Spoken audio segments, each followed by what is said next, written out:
నమస్కారం. ఈరోజు మనం ఒక అద్భుతమైన కథను విశ్లేషించబోతున్నాం. ఓటమిని ఎదుర్కొని అసలు ఏమీ లేని స్థితి నుంచి తిరిగి ఎలా గెలవచ్చో ఈ విశ్లేషణలో చూద్దాం.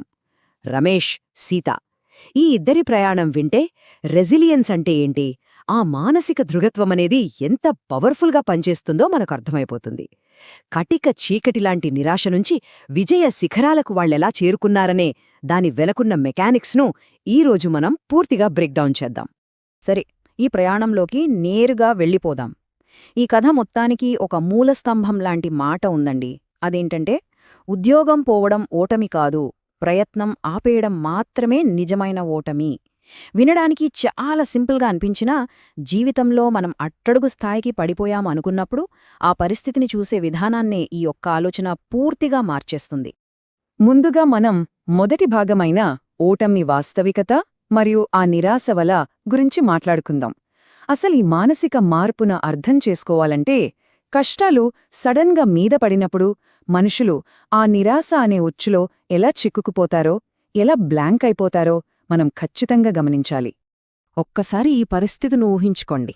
రాత్రి 11 గంటలు, వాతావరణమంతా చాలా గంభీరంగా ఉంది. 3 నెలలుగా ఉద్యోగం లేదు, ఇంటి అద్దె కట్టలేదు, పిల్లల స్కూల్ ఫీజులు పెండింగ్, ఇంకోవైపేమో పేరుకుపోతున్న అప్పులు, టేబుల్ మీద బ్యాంక్ నోటీసులు, వీటికి తోడు చుట్టుపక్కల వాళ్ల బంధువుల ఎగతాళి. రమేష్ అలా ఖాళీగా ఆ బిల్లుల వైపు చూస్తూ ఉండిపోయాడు. ఆ నిరుద్యోగం తెచ్చిన ఆర్థిక సామాజిక భారాన్ని మోయలేక అతను ఎంత మానసిక ఒత్తిడిలో ఉన్నాడో మనం అర్థం చేసుకోవచ్చు. ఎవరైనా సరే సులభంగా ఆశ వదులుకొనే పరిస్థితి అది కదా. ఇక్కడే మన రెండో భాగం వస్తుంది.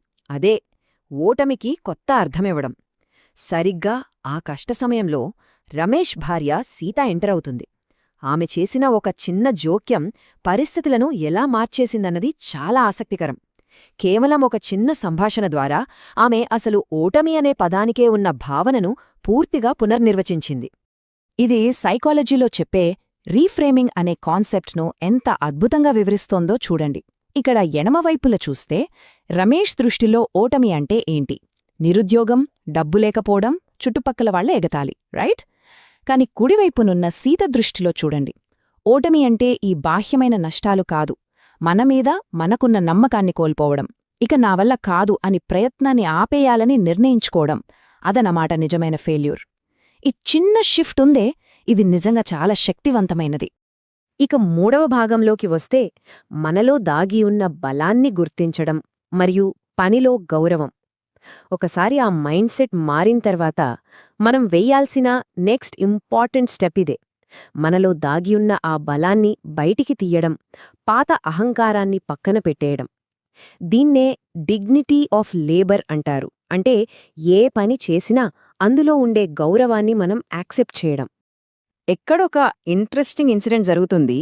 సీత ఒకరోజు రమేష్కొక దృశ్యాన్ని చూపిస్తుంది.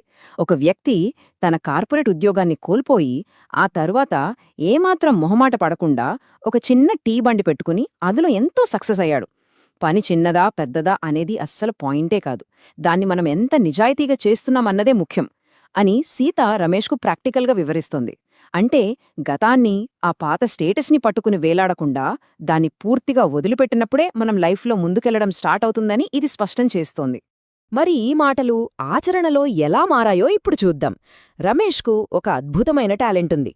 చాలా బాగా వంట చేస్తాడు. ముఖ్యంగా మిర్చి బజ్జీలు, పునువులు అద్భుతంగా వేస్తాడు. దాన్నే ఇప్పుడు వాళ్ల పెట్టుబడిగా మార్చుకోవాలి అనుకున్నారు. కాని చేతిలో చిల్లిగవ్వలేదు. అప్పుడు సీత ఏమాత్రం ఆలోచించకుండా తన పెళ్లినాటి బంగారు గాజులనమ్మేసి ఒక గొప్ప త్యాగం చేసింది.